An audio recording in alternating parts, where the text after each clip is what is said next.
Hi, good morning. I'm Ozzie Jurock, and I write an Ozbuzz newsletter. And in the Ozbuzz newsletter, I always have a section called Question and Answers, and that's very popular. However, with some 26,000 subscribers, thank you very much, it's become very difficult to type out all of the varied answers that are necessary to deal with the questions. So I thought it might be a good idea to try and answer them by video. But guess what? Where can I put this?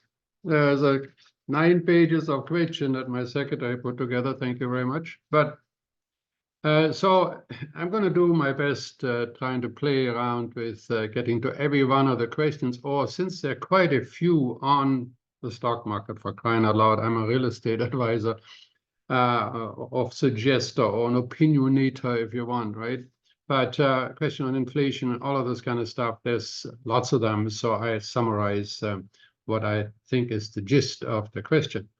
But first I want to tell you a story, and this has to do with a legal conference where bankers attended, and there were 2 Italian bankers, 2 French bankers, 2 German bankers, and 2 Canadian bankers on the plane. Each one of them shared a secretary, and the plane crashes on an island. Very unfortunate. However, fortunately, there was enough food and water, and after 2 weeks, the following scenario had developed. The German bankers gave the secretary the weekend off. The Italian bankers, in a fit of rage, dueled each other to death over the secretary. The French bankers said, c'est la vie, and jumped into bed with the secretary together. And the Canadian bankers, well, they're still awaiting instructions from head office.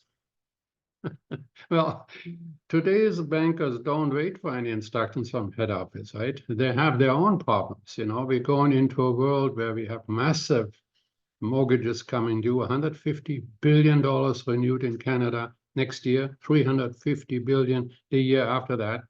And while we've seen a real crunching towards mortgages, and we're going to answer the question on whisper mortgages there in a minute, but the idea is, of course, that the banks have to be solid and solvent. And anybody who says they shouldn't make a profit has to have their head examined. You know, do we want to have 1,000 bankruptcies in banks like the United States had in 1990? No, they all have 4,000 banks with 1 branch, but still was a massive collapse. So anyways, don't blame the bankers, but let's talk a little bit about the issues that are most on your mind. And certainly Airbnb in British Columbia and the new zoning that allow you to literally have a 20-story high-rise right next to your residential area and so on. There's a lot of questions there. And so there's one here which surprised me because it came from Edmonton, but apparently it's not just a BC thing, it's in Edmonton as well.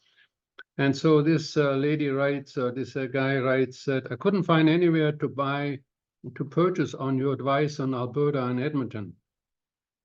I'm going to the Money Talks World Outlook Conference. I live in Edmonton, nice area. I'm very concerned about the new bylaw and the ability to build a small apartment building right next door. I'm looking to move to Spruce Grove. What do you think? Well, there's a similar question which says, always love your informative emails. Thank you. Just a quick question about the upcoming 346 zoning. Do you think the government will bring in the equity tax? I know we chatted it a few years ago on a video clip, and I just read in your latest email that you thought the government may make their move with this new rezoning. Do you think it'll be taxed only on the new suites? Have you heard anything more? What about parking requirements and so on? Well, first of all, as far as the Edmonton issue is, every city has good areas and bad areas. I like Spruce Grove myself, but whether or not it's going to turn out to be an investment depends on the deal that you're making, because you make the most money on the day you buy, and you do that because in life you don't get what you deserve, you get what you negotiate. And particularly in this kind of a market, Edmonton has changed. I own condos in Edmonton. And the return on investments are spectacular. I mean, you have a $170,000 brand new 1-bedroom suite brings $1,700, far better than in Vancouver. That same suite costs $700,000 and you get $2,000 a month. So the point is, that's going to be up to you and your negotiating skills in your general area. Overall, Alberta has huge inflow of new immigration, huge, enormous. And when you take a look at what the average price in Vancouver, for the average price between Mission and Lions Bay, that's the average price, $2.3 million. And in Toronto, we are not that far behind. And so people saying, you know what, where else could we go? And they're thinking about moving. But the larger question in BC, the 3, 4, 6 zoning, that comes from the BC government says that we want to have more construction and we don't care anymore whether you have residential zoning in your city or not. So you could live in a cul-de-sac and your neighbor has a 50-foot lot, because it depends how big the lot size is to how many units you can build. But on a 50-foot lot, you can put 6-seater there. So you've worked all your life to live with your family in this lovely little area. That's over with. No more guarantees that the neighbor is not going to go and build something larger. Then they doubled down and said, okay, if it's close to transit-oriented developments, now anybody who went to my conferences for 10 years, so we have the words TOD on our screen, right? Transit-oriented developments. Always buy something near transit-oriented development. So I appreciate the idea. But what it means is you have to really read the Ozbuzz, I think it's number 89 or number 90, where we explain the exact dimensions. Or you can also go to the government websites. So if you have a very small lot, you can only put up three suites. If the larger lot is right next to the Sky train station, yeah, you can put on a residential lot a 20-story building. The under parking question, it depends, right? If the closer you are to the transit area, it could be a bus stop that's right next door to it, you probably don't have to have any parking. So something to consider. Whereas if you are in a regular neighborhood, then you may be able to build larger units, and then you don't have to worry about a lot of parking, but some parking that's regulated. You can take a look at it. A lot of these regulations are still in the making anyways, right? So there are a lot of details to come. Now, there's several questions on you have been preaching for many years that the government will eliminate the residential capital gains tax exemption, but it hasn't happened, and the Liberals said they won't do it. Well, yeah, well, now the actual question that you had was on the equity tax, and what the government has done, give a professor at UBC, Mr. Kershaw, somewhere between $250,000 and $400,000 to study. They say not the elimination of this tax, but to study home ownership. And he came up with last year, and I guess in 2022, he came up with this brilliant idea that we tax everybody who owns $1 million house has to pay 1% per year in tax. And so after 20 years, in the average house in Vancouver is $2 million. So 1% every year for 10 years is $200,000 that you owe to the government, regardless of whether you when you sell the house, move into another house, they don't reduce the house for you by $200,000. Even if the prices stayed the same, you're out $200,000. Anyways, went over like a lead balloon.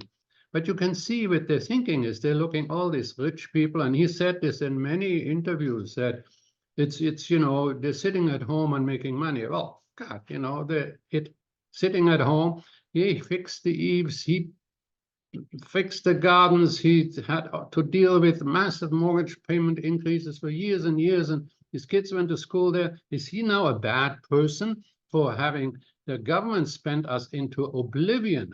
I'm going to come to that. Trillions of dollars being spent, which was the cause of the increase in the real estate values to begin with. But that brings me to the elimination of the tax. Yes, I've done a video on it a year ago, and it hasn't happened. Well, the outcry from Mr. Kershaw's equity or wealth tax was substantial, that the government wasn't going to double down and say, okay, we're thinking about that. But guess what? They had a think tank, I believe it was in October or November of 2023, and guess who was the guest speaker? Mr. Kershaw.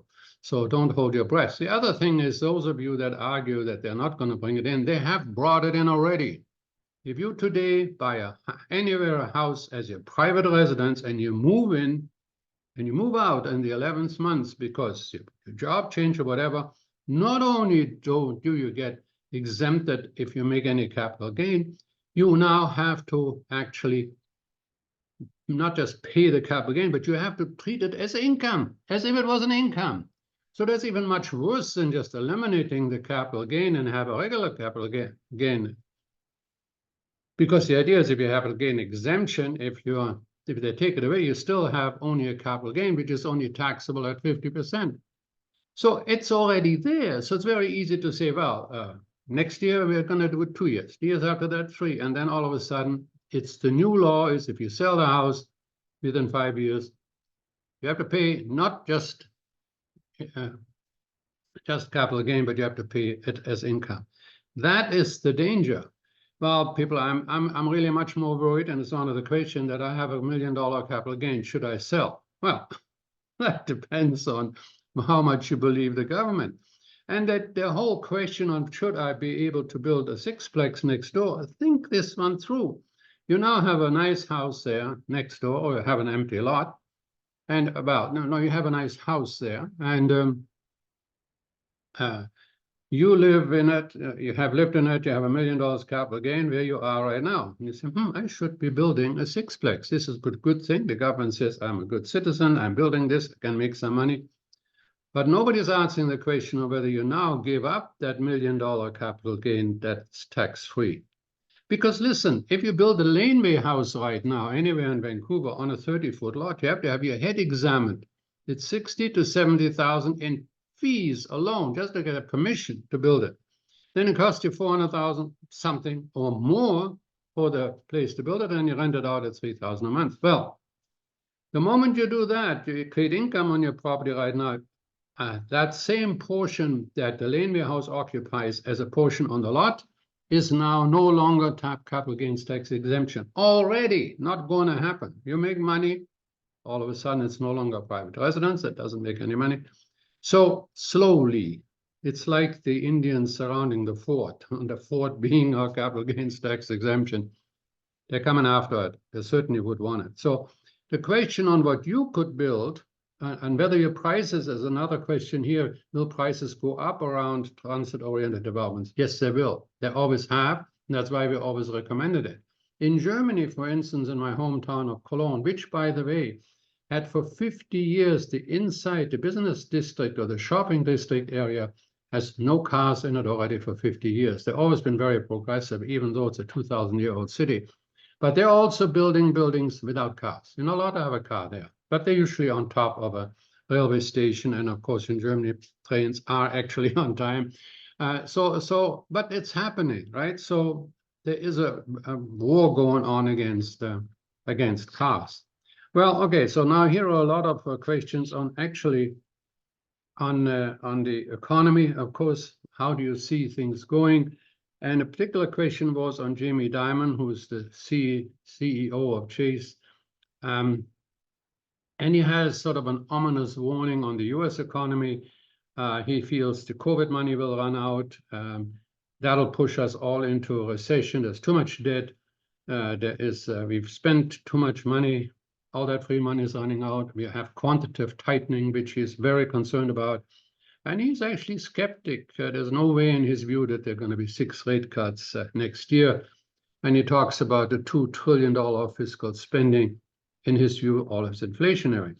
And so, that's always the $1 million question, will the real estate market go up? And so here the question is, a few years ago, you talked about the fact that we have a industry by industry inflation or deflation. And now you talk about hard asset inflation and economic inflation. Well, yeah, all was relevant at the same time. And industry by industry inflation is going on right now as you look around. Let's say we talked in those years, and thank you for being a subscriber such a long time, because that would have been in the early 2000s. But I was talking about the guy is a vinyl record seller, and he is in a $10 billion economy and he's riding high. Well, up come CDs.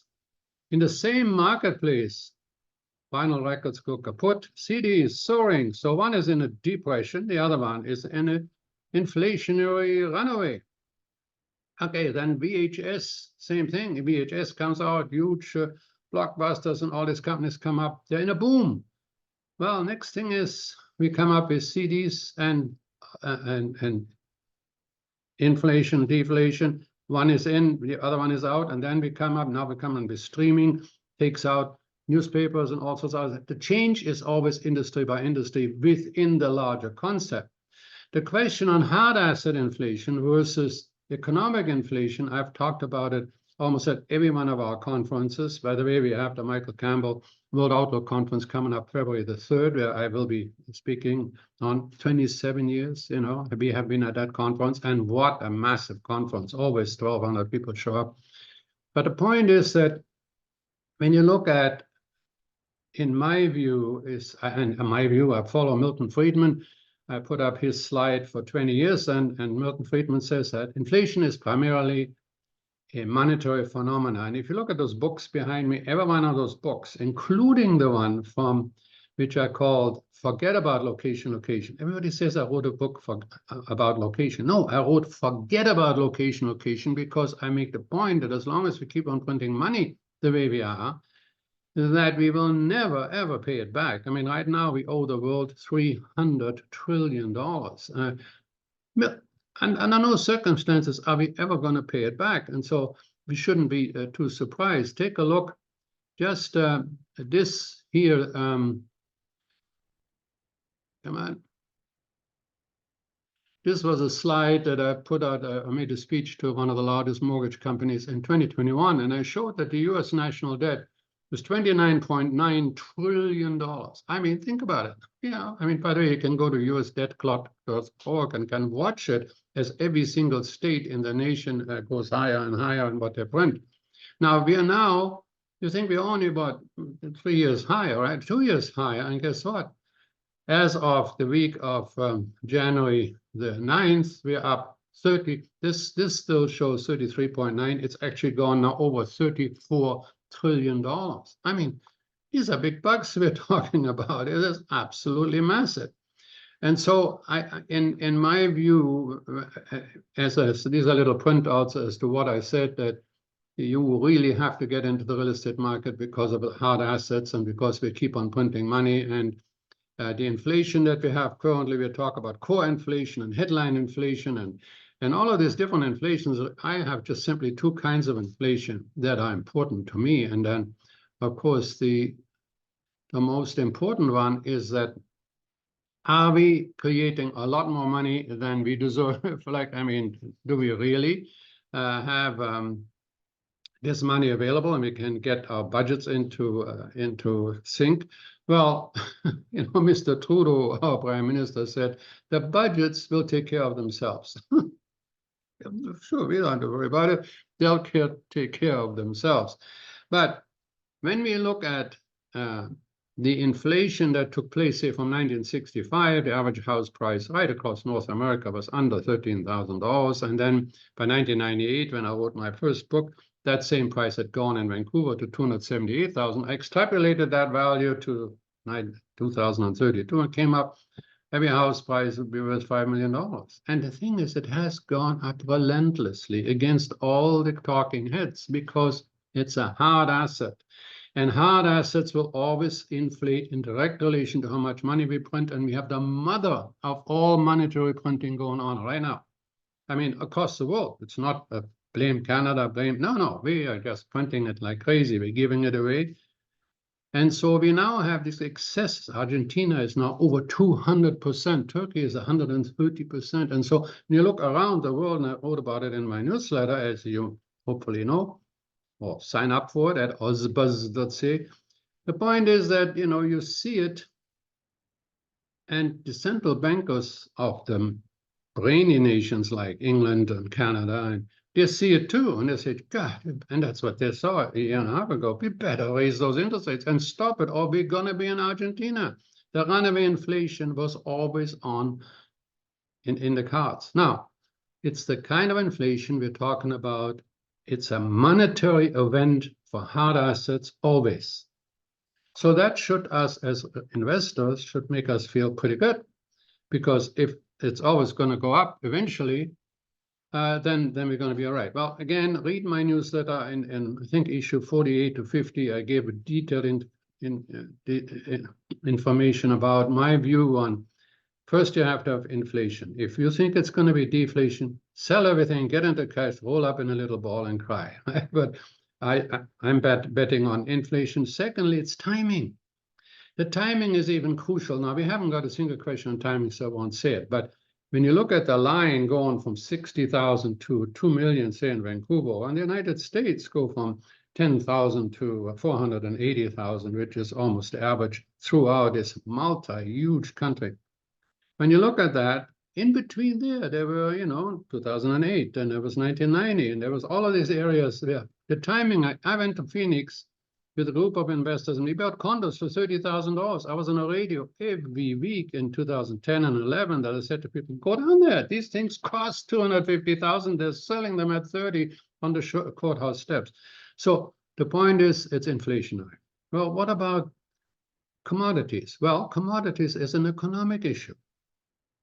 So if the Chinese buy fewer cars or sell fewer cars in Germany because their economy goes down, they need less raw materials, which they buy from us. And so commodity prices go down. Right now, lithium is crashing, even though we need it for our electric vehicles. I'm going to come to that later. But the point is that is an economic issue. And so you can actually have an economic deflation in all assets that are tied economically on demand and supply, where their inflation is industry by industry commodities, right, which can go up and down depending on our use. At the same time, we can have hard inflation at the same time. So in 2014 and 2016, our real estate soared, commodities went down, and that's why you have the government says, well, we pick only the inflation we like, and we call it core inflation, and that's 3.1%. Nobody goes to the store that it's 3.1%. That's why last week, in the middle of January 2024, we now have a situation where we actually have an increase in inflation again. And all of these things going on with the bankers, with the world, gives you gray hairs just to worry about it. But I am a real estate investor, fortunate enough. I came out of the hotel industry. I was fortunate enough to buy my first house, and I've never looked back. And in our real estate action group, we have created, anybody that's been a member of the group for more than 3 years, and the last time I did sell the club, but the club itself had some 87% of them became millionaires after they were with it for at least 3 years. It's constant action. You have to take action, not just think about it. And you have to have an inflationary environment, and you have to have the right timing and understand cycles and understand the local influences in any market, and you will do well in real estate. Okay, that's my 2 cents. I always get questions on Bitcoin. I don't know why you do this to me. Only because I said when it was 60,000, get the hell out. But I thought it would be okay at 40, right? And then it went right through down to 16. And the comments I make, not from knowledge, I'm just observation. Interestingly, we talked about James Diamond. Now he says, don't buy Bitcoin. It's only used for tax avoidance, anti-money laundering, terrorist organizations, sex trafficking. I mean, he just thinks it's bad for people. It's a casino. So interesting enough, I think his company just launched an ETF. But interesting also, this is January the 15th or 16th. Bitcoin after it soared to the late 40,000s is now down 15% in 3 days. It's a casino. All right. So, and I'm not going to tell you what to do about it. I'm not in it. I don't profess to understand it. And there's a lot of things in the new AI world that I don't understand, which, by the way, on AI, there's a question. In 1 sentence or less, tell me what ChatGPT really is.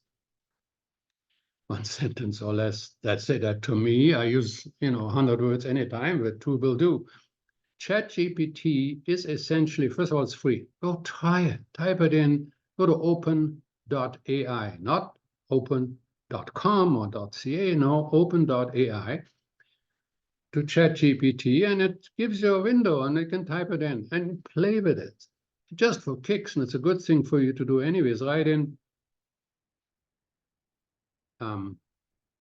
I'll write a letter to my wife, and it'll write a letter. Write a love letter to my wife. Then the key is, and that's the 1 sentence, use ChatGPT like a pupil that works for you. A pupil meaning it's learning, because that same letter, write it in as, make it more human. It writes it again. Make it more businesslike.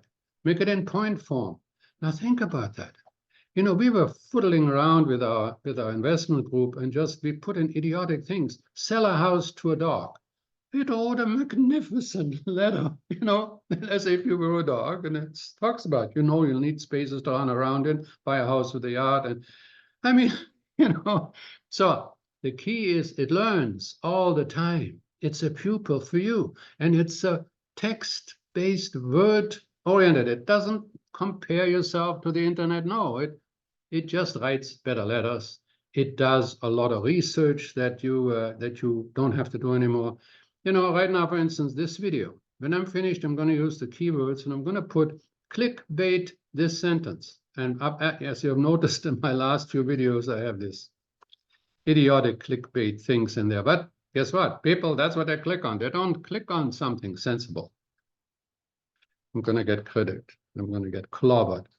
Okay, so the other question is, I read that the Bank of Montreal is talking about non-performing assets. What are they? Well, first of all, I haven't seen that. But I have in my past life. I was general manager of RealEstateTalks in Vancouver. We had several hundred agents, and we couldn't get any money. We could get the deals, but the mortgages were just far and few between. And so the general manager, whose name I remember with great fondness at the time of the TD Bank, and we would meet once every 2 weeks.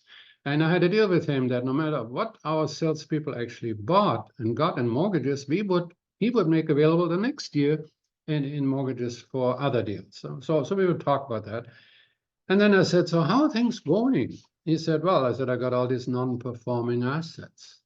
Well, what is that? That means that the guy is not making the payment, the company is not making the payment, nobody's making any payments, but the bank doesn't want to write it off because it's an asset on my balance sheet. So non-performing means it's a deadbeat thing. So if you have too many non-performing bank assets, well, you get broke. So I doubt very much the Bank of Montreal actually talked about that. But all banks have non-performing assets. Every company has non-performing assets. At one point, when I wrote my newsletter, at any one time, I had 100 people didn't pay their monthly subscription. Then I hired a new secretary.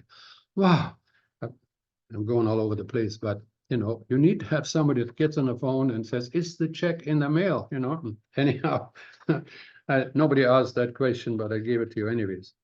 Interest rates, my God, please. If I knew with absolute certainty what interest rates were going to do, I'd be a very wealthy man. Now, I've been doing all right, but the point is, rates, who knows? The rates right now, since Roman times, were always at least 3% actual. So in Rome, at the most, in the beginning, certainly there was no inflation as we know it, the rates were 3%. So today, if we base that over the centuries, that 3%, and we have an inflation rate of 3.5%, then we should be at 6.5%. Even the magic 2%, we should have a rate of 5%. The past finance minister we had, who was very worried about the banks, he said the banks should never go in their mortgages below 3.5%. I believe it was 3 or 3.5%. He was worried about, and the banks went right down to 1.5%, you know, at one point. So the point is that the interest rates forecast is a mug's game. So the central bank of the United States allowed the possibility of 3. The bank stock market thinks it's 6 and 7 and goes nuts. You know, so who knows? Really, nobody knows. But an interesting person is a Mr. Leishman on TV. I kind of like him. He seems to be balanced. And he figures that there's always this inversion of rates. If the 2-year rate in bonds is higher than the 10-year rate, then that doesn't bode well for almost everything except, of course, for the bonds that people have been getting the better yields on. And so we have this crazy world where we hit 5%, which allowed Jamie Dimon to say that he might go to 7, and then it went back down to 3.7, and now yesterday it's back up to 4.2. Who knows, right, what the outcome will be? But the key is this, that there will be a cut, but it won't be you never go back to 2% or 3%. So let's say it's a quarter in May. After that, every other meeting, a quarter, say a second quarter in July, the third quarter maybe, as a US election year, maybe we will have another one there. So expect somewhere between 0.5% and 0.75% for the whole year. Whereas at the same time right now, the bank rate still says you have to pay 6%. Don't ever pay the rate in the window, haggle, right? And there's that whisper rate, whispering meaning, the banker says, I haven't got a good client here, or the mortgage broker says it. If you had your TV repossessed, no, you're not going to get the whisper rate, the best rate. But we've seen them very close to 5% for the fixed money. And even just a touch below, like 4.99 or so. Well, listen, in 50 years, we are always 45 years of those, that rate was over 5%. It's only 2016, 17, 18, that is relatively recently that we've seen rates below that. So don't hold your breath. 5% is fine. All my money I ever made in a big style in the middle of my life was over 10%. And as president of Royal LePage with 10,000 employees and the best advice money could buy, I stood on TV and I said 11% is a good rate for the family. I believed it. We came from 16 and 7. So the point is, it's not the rates in the end. Is it a rate that you can afford? Is it the deal that you have? Is it a good deal? Did you look at all the ins and outs in terms of, I'm amazed what people do. Standing in line, bidding on shit houses, just because everybody else wants it. We have this crazy psychological thing. And here, just as an answer to all these questions, go to the fact about, what's going to happen. Well, psychologically, the market is actually fairly strong. Ever since we believe the rate's going to come down, we now in December have seen, well, the actual numbers don't look that good. We had 372 deals in December in Vancouver, and not 377 and 372 in 2022. You say, oh, well, but it was 1,050 in 2021 and 1,000 plus in 2020. We're 30% below the 10-year average. So sales themselves are still way down, but there's more activity because people think, hey, rates are coming down. I don't know what they're expecting the difference of 0.5% would make. What it will make a difference is for anybody that's renewing their mortgages, and that is a good thing. That's what we want. People through no fault of their own, although had they listened to my newsletter, and my videos, I would have said, lock in the mortgage. What are you gambling for? You want to sleep at night. But you say that's easy to say afterwards. No, I've been saying it for 5 years. My partner and I have bought tons of real estate that we always fix the mortgage. It's an insurance policy. And we've had examples, and we talk about it in other videos, where we had to make a penalty of $100,000, but we made $1 million, right? So the point is that you want to be safe when things go bad. And right now in the United States, a lot of Vancouver investors and other investors are underwater. And the interest rates are the problem. The building is fine, the occupancy is great, the income is good, but the cost of the debt is terrible. Okay, so here's a question on the election in the United States coming up. Well, generally speaking, in the US election years, over the years, interest rates don't go up. Sometimes when the bankers, when the president, maybe like now, is closer to the Fed than the opposition is, we might see a slight downturn, likely next year.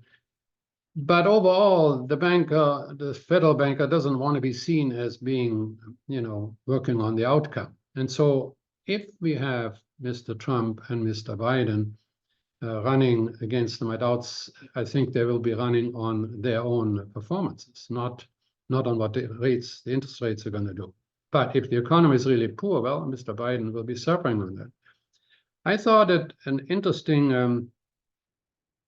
an interesting take was, again, Mr. Diamond, I seem to talk about him, this week in Davos, who talked about the fact that we are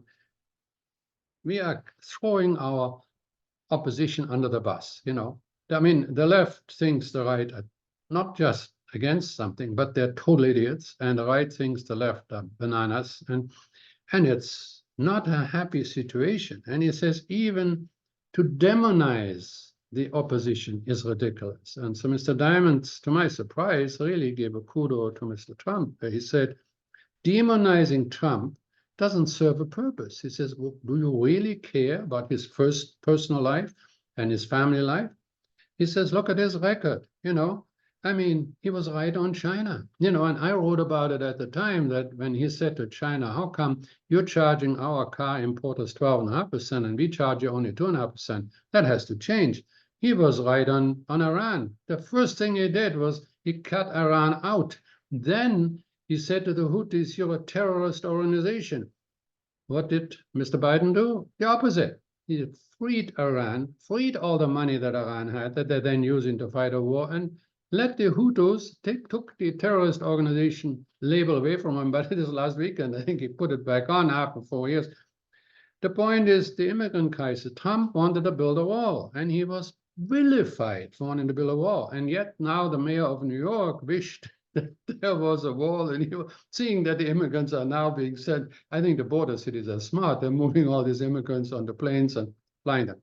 Anyways, immigration, by the way, is a good thing. That's structured immigration and not, we seem to think that every person, every human in the world is a good person.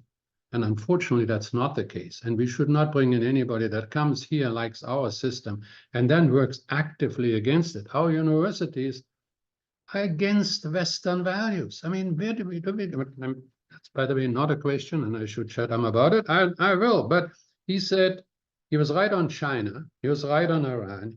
He was right on NATO. I wrote about it at length, that even Germany hadn't paid 10 years the dues to the defense contract with the National Association, the NATO is. Even Canada, we hadn't paid since 2001 or some crazy numbers. And Trump says, that's it. We're not going to pay for that. And he said to BMW, if you keep on building your cars in Mexico, I'm going to slap a tax on it. And what did BMW do? They built plants in Alabama. So the point is there were some things that he did, well, perhaps not that good. But according to Diamond, and I would agree with that, don't throw everybody under the bus. Listen to them all and then exercise your right to vote. And yes, I am favored. I wrote a chapter in Mr. Trump's book in 2009, so it's a long time ago, long before he was elected. And I was quite proud of the fact that here was a very well-off real estate ace, and he picked me together with 16 Americans. I was the only Canadian, and featured me, right? So I don't know why I got into that, but anyways, it is just getting a bit longer than I want. I will do more of those on a more regular basis, not just Fridays, but Fridays for sure. There's one thing that sort of a little bit sticks in my craw, and this is something, people seem to think I'm against the government. No, I'm not. Certainly against some of the things they do, but not all of them. And one of the things I'm actually in favor of is Mr. Eby's proposal that drug users should not be able to shoot up in a park or on a beach or wherever the hell they want. And to my great surprise, which is something I think is a good law to have, my great surprise, the judge said drug users have a legal right to use their drugs anywhere. And that apparently, I think maybe the BC Nurses Association, don't hold me, but somebody argued for this. And it said the harm reduction is paramount. Really, who's harmed? Who's harmed? My kids are running around on the beach, throwing a frisbee and falling over a guy shooting up in broad daylight on the beach, in our parks. It's ridiculous. What is more ridiculous that nobody seems to be against these things. This is a good move by the government. I mean, they made the choice to get into drug use. You and I didn't, but we're to blame. We don't supply enough help for them. The drug quality is not good enough for these poor people. Don't let me go on this. But now I can't go to the beach without having people sit there in broad daylight and use their drugs. Okay. That was not a question that you asked, but it was an answer that I wanted to give.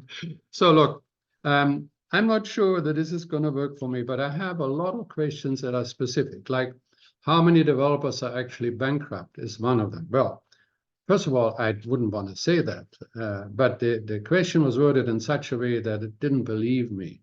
Well, there's an 87-unit townhouse project in Langley. There's a large project in Victoria. There's a half a dozen projects in Toronto. There are some very, very tough deals in Toronto that a lot of realtors that have a video channel seem to be intent on driving Toronto down in terms of their value. Listen, Toronto is still our financial center. People will go there, just like Vancouver will always have a border, a mountains, and an ocean, and you keep people hemmed in there. Values will be good in those areas. And so the last one, the last question by the way, just Google these things and say developer defaults, and you'll be amazed how many you will see. How many are in default or developer lawsuits 2023. Yeah, it's normal. This is what gets me, that the government and the people seem to think that developers, they're all just rich fat cats. No, they have to go out. In order for them to build a building, do you think they all have $50 million in their pocket? No. They have to get 60 to 70% of the building pre-sold. And everybody says that's a bad thing. Well, without it, the buildings wouldn't be built, because he takes the pre-sales to the banks, and if the pre-sales aren't strong enough, then the bank says you can't get the money, and then they're not being built. So the whole idea by taking stuff away from the developer's ability to make a profit means nothing is going to be built. And the crazy thing is, in Burnaby, the city says they're going to build, just like our provincial government is now saying we'll have to build it ourselves. The private sector is not building enough. Well, in Burnaby, the question at the council 2 weeks ago was, how come everything a developer builds or a residential build is $600 a foot, and everything the city builds is $1,300 a foot? Good question, because it's hundreds of millions of dollars that are being spent by local governments for proper purposes, more pools, more police, more schools, all of those good things. But why are they costs double? Good questions. I wish you a wonderful weekend, because it's coming up. We're coming out of a snowstorm of some magnitude. And I hope that you will enjoy your weekend. And, it's funny, I keep on saying these silly things. I said it at one of the meetings. And I said, just for kicks, every morning you get up, decide you're going to be happy. But to make everybody happy around you, say to your wife, I'm really happy that I'm married to you and I love you. And, so everybody was laughing in the group. We had about 90 people there. And then I said it 2 or 3 times more. And then I thought, and then I made a joke. I said, well, normally I only say that when my wife is in the audience. And there she was. So the brownie points that I thought I had won were on the quite. These are my brownie points for you. Have a good life, but live your life large. So you're not going to get out of this life alive, right? So you might as well enjoy it. And boy, the whole world is standing at immigration offices and want to come here. Why do we have millions and millions of people want to come here? Because this is the greatest country in the world. No question about it. Mountain, oceans, everything you can do. Yeah, so it snows once in a while. Yeah, great, isn't it? If you're scared. The point is, everybody wants to be here. You're already here. So enjoy it, love it, and tell everybody that you love it. Have a good day.